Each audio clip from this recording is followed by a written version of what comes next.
The folklore in Kid Cryptid wouldn't exist if it weren't for the rich history and vibrant cultures these stories come from. While we do our best to provide accurate information, we recognize that we are, at best, amateurs here.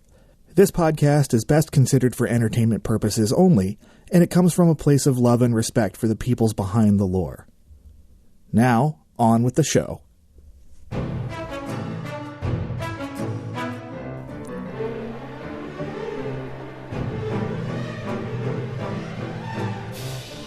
Tuck and roll, because I'm Sean. I'm Elias. And you are listening to Kid Cryptid, the podcast where, like certain flying insects drawn to flames, we get drawn into conversation about questionable creatures known as cryptids.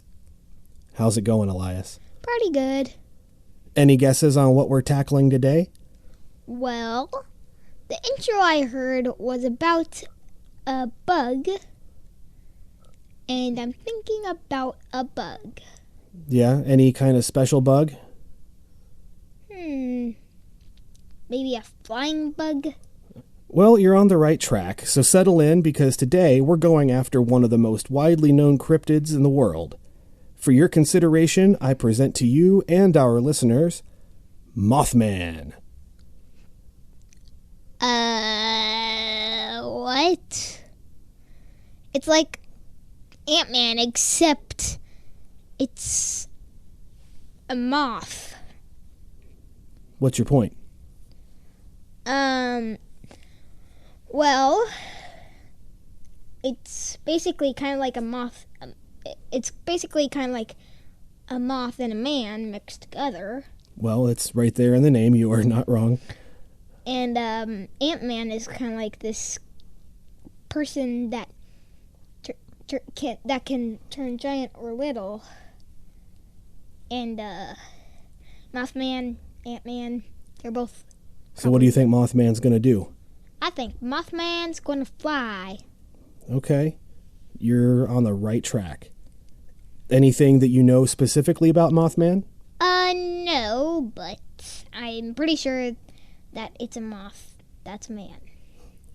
Keeping it simple. I can respect that. And before we get too far into it, I want to go ahead and apologize for both of us here because we're both kind of fighting off colds at the moment. So we're either a little sniffly, coughy, or otherwise not all together ourselves. Yeah. And probably a little tired. And now, if I'm completely honest with you, Elias, I didn't really know a whole lot about Mothman before researching this episode either. Well, I knew a couple of things. Like, I had a basic idea of what Mothman looks like, and I kind of knew that some people think that when you see Mothman, it's going to predict a disaster. And that there was a movie that they made about it called Mothman Prophecies. That was pretty much my basic knowledge. Okay. So, anyway, I'd been a little hesitant to do this one, but since this is a cryptid podcast, and realistically, Mothman's absence is a bit of an elephant in the room, we're going to give it a shot. You ready? Yes, and when you said elephant in the room, I'm pretty sure he has a pet elephant. No, it's just an expression. It's really hard to miss an elephant in the room, right?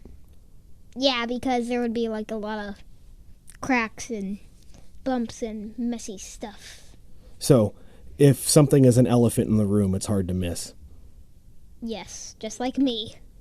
You do demand attention. This is true. Yes, I do make a lot of messes and a lot of rackets. All right, so here we go. Unlike some of the other cryptids we've talked about, Mothman doesn't really have an origin story. So let's set the scene with the first encounter because it touches on a lot of elements that make for a classic monster/horror movie. Okay. West Virginia, November 1966. In the small town of Clendenin, 5 men worked in a cemetery, digging a grave for an impending funeral. While taking a short break from their labor, the men looked toward the nearby tree line to see something very strange. Something they described as a quote-unquote brown human being, took off from the branches and flew overhead. They swore it couldn't have been a bird because it looked like a man. Okay, Elias, first impressions. What do you think? Were the guys bored and just making something up? Or were they confused and saw something strange that they didn't understand? I think they were confused. Maybe Because they were a little hallucinated. Oh, you think they worked so hard that they started seeing things? Yeah. I think you're giving a lot of credit to these guys. It's Yeah. been my experience that if there are 5 guys digging a hole, it's really 1 guy digging and 4 guys standing around talking. That's just mean. That's just mean. Welcome to the real world. Now, this brief experience would be the first in a firestorm of sightings and strange events. 3 days later, on the night of November 15th, 2 couples were driving past an abandoned TNT factory in Point Pleasant, West Virginia. I'm going to pause here for a second. How perfect is that for a setup for a horror movie? Well, the abandoned TNT place. Yeah, I mean, like an abandoned explosive Well, hold factory on. for a base for a monster? Oh, yeah, classic. Yeah. TNT, like TNT explosive or TNT the rock. No, this is definitely the dynamite. Okay. Anyway, according to them, they saw the eyes of something shaped like a man but bigger, maybe 6 or 7 feet tall, and it had wings folded against its back. Naturally, they all freaked out and sped off as fast as they could. They didn't get far before they spotted the same creature on a nearby hillside, clearly following them. The creature opened its wings and flew after them, which according to the couple was well over 100 miles per hour. It followed them all the way to the Point Pleasant city limits. They later told the sheriff that the bird kept right up with us. They just found a sheriff in the city. Well, yeah, of course. The sheriff is going to be in the city. Well, I guess that is kind of like a horror movie type-ish thing because Chase. Oh, yeah. I mean, the monster chased them past Yeah. the abandoned building. I mean, this is good and horror then, stuff. And then they found the police, told them what happened. And it probably didn't do any good. Yeah. They wouldn't be the only ones to report the creature that night. They would only be the first to report the monster that would come to be called Mothman, after a character from Batman. So wait, you're telling me that Mothman fought Batman, just about said Batman. That would be And- the lamest Yeah. comic book character ever. Like, Bathman! Batman, take this tub. Like this. With the power of drain sucking. And the power of throwing tubs. That's gonna be weird. That'd be a very funny comic. So wait, you're telling me that Mothman and Batman fought in a comic? That or the crazy 1960s TV show, one of the two. You guys can't see it, but he's doing the dance sequence from Lego Batman. So, okay, back on topic. Yes, Mothman was named after a comic book character, which was extremely appropriate based on your earlier Ant-Man comparison. Yes. So, insightful. Now, there was one last encounter that I'll go ahead here with, and it's arguably the scariest one, and it comes from Salem, West Virginia, where a resident claimed that his television signal started to go crazy one night. Ooh. Strange patterns flickered across the screen, and he heard a strange noise coming from outside. Well, I got a thought that his TV just broke down because of his satellite. It's possible. I mean, he was probably using an antenna, so that's even worse. Antennas are actually very bad. You don't get to make that comparison. You're not even old enough to know what an antenna on a TV looks like. Then how come I've seen it on TV shows? Okay, fair enough. Anyway, he grabbed his flashlight and went out to see what was going on. He found his dog facing the barn and howling, but he refused to go closer. Red eyes glowed in the beam of his flashlight like bicycle reflectors, and the sight of whatever it was sent his dog into action. The man ran back inside to get his gun, but when he returned, the creature and his dog were gone. Well, maybe the dog ran away. Or maybe Mothman flew away and the dog grabbed onto his legs. Okay, so You're saying that the dog tried to bite Mothman, and Mothman accidentally flew off with the dog. Yeah. That's really optimistic. I tend to think that Mothman killed the dog and ran off with it. I don't know. Point is, Mothman took the dog, and that's where Mothman loses points from me. You can attack all the people you want, but you leave the dogs alone. Yeah. Only if it was a pug, I would be mad at him.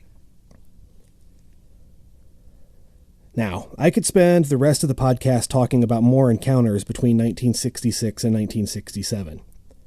There were a whole lot of them, and they were accompanied by other strange activity. Strange lights, radio interference, dead pets, all the hallmarks. Wait, dead pets? Pets would turn up dead from time to time. Again, I feel, it's West Virginia. In some kind of remote parts, a coyote getting a pet is not uncommon, so... But wait, the dog was gone. Yeah, it just vanished. So all the reason I think Mothman took him. It didn't say anything about there being a lot of blood or a dead dog, but... Yeah. In other cases, pets turned up dead. And at least in some of those cases, I imagine it was more of a coyote than something strange. Again, hallucinating. Now, all the signs of something bizarre and otherwise not right were present. And then, as seems to be the case in these situations, the creature vanished. Things may have faded into history from there as an odd but brief period of mass hysteria. However, on December 15th, 1967, the Silver Bridge, the bridge connecting Point Pleasant to Ohio, collapsed in the middle of rush hour. Cars tumbled into the river and 46 people wound up dying. That night, more strange lights were reported, and a strange man dressed in black visited the police station and several homes to discuss the sightings. No name is mentioned regarding who he was, but in all cases, he made people very uneasy. Well, I think that because he couldn't talk... Oh, no, he could talk. Oh, he could talk? Yep.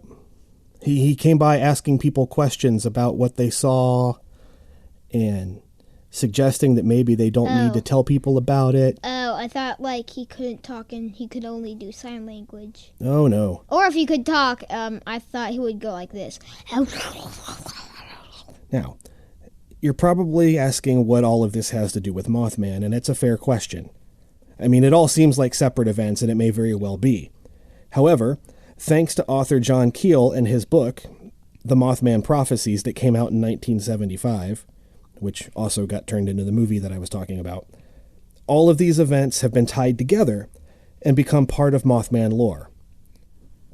In doing so, he elevated what had been just a bunch of strange encounters into something potentially more sinister. People began to wonder if the Mothman had caused the bridge to collapse. Or, if he wasn't the cause, had he been trying to warn of impending disaster? This attitude would carry over into future events, and Mothman would be attached to several other tragedies. For example, despite being a creature pretty rooted to West Virginia, something bearing a pretty similar description was spotted in 1986 in the Soviet Union, prior to the Chernobyl nuclear reactor melting down. Mothman wouldn't make any more notable appearances until 31 years later when terrorists flew planes into the World Trade Center on September 11, 2001. Then, in 2007, Mothman was attached to another bridge collapse, this time in Minnesota. Somewhere along the line, Mothman really started to get around. Which I guess is reasonable. It's supposed to have wings and seems capable of pretty speedy flight. So what do you think right now? Well, I'm thinking, how did Mothman fly that fast? He is big, and he's shaped like a man, so... It would take a lot of stuff to get something to fly that fast. I do not disagree. Yeah, sometimes men are heavy. Well, all the time. Are you calling Mothman fat? No!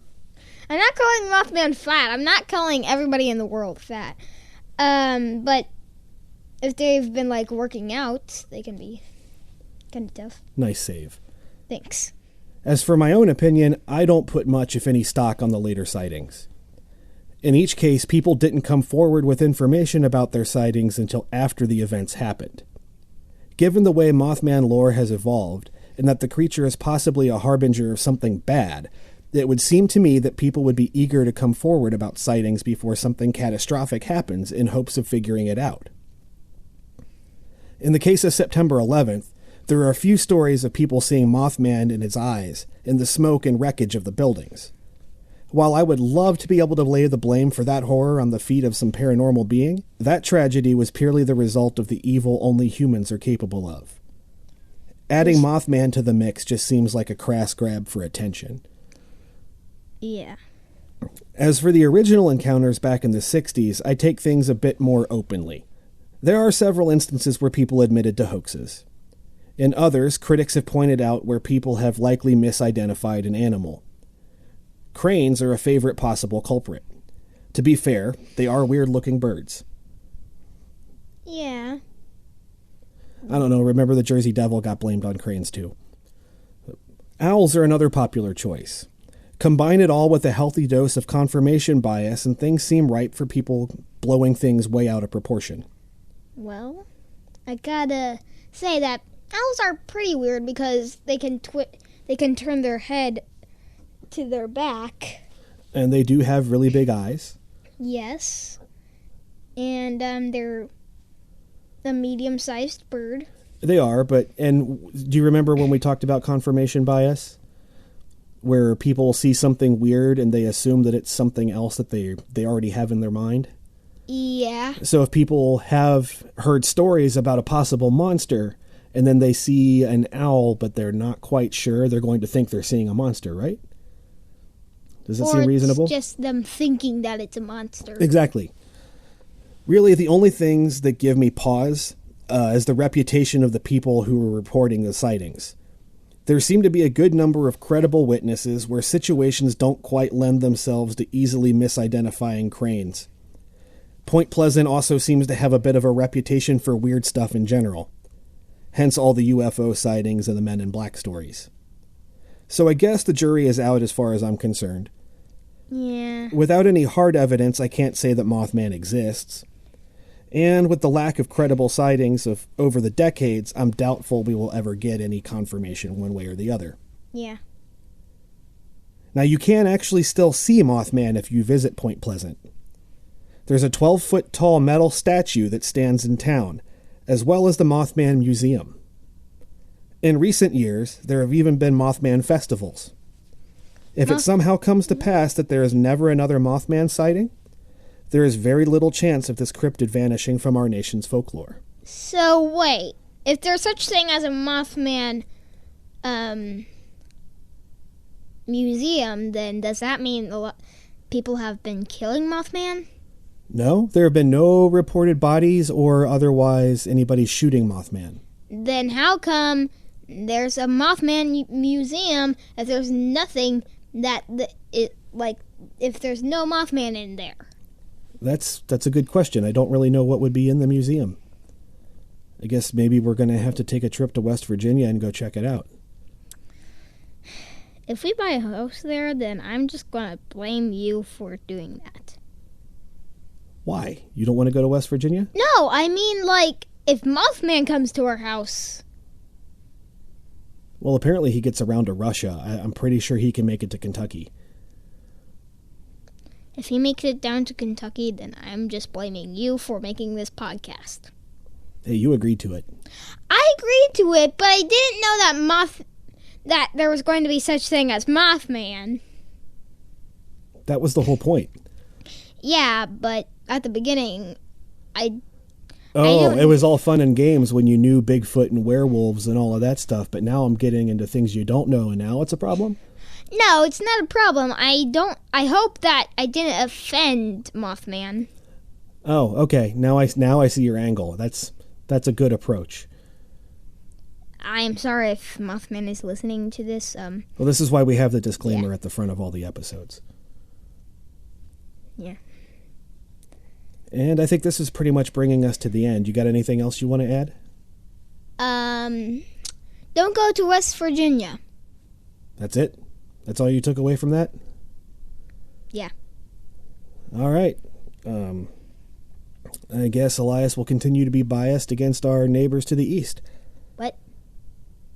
No, I'm not telling them to, like, move. I'm just saying watch out for Mothman. Okay. And before we go, it's time for stuff that I'm generally kind of bad at.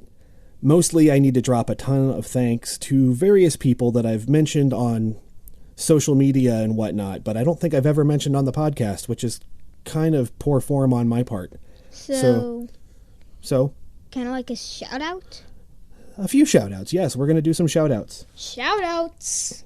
So first off, shout out to John Grills of the Creepy Podcast for helping us get started and for lots of advice. And also thanks to Tom Parsons for making the tunes at the beginning and the end of the episode. You can find him on Twitter and Facebook as Tom Rory Parsons and find more of his work there. And final shout out to Kristen Neubert of the No Sleep Podcast for taking pity on my poor graphic design skills and giving us our little logo and designs. That's what I was going to say. I was going to give a shout out to the No Sleep Podcast for doing that. Yeah, No Sleep's good stuff. If you haven't already, give their project some attention. Well, I mean, parents, check them out.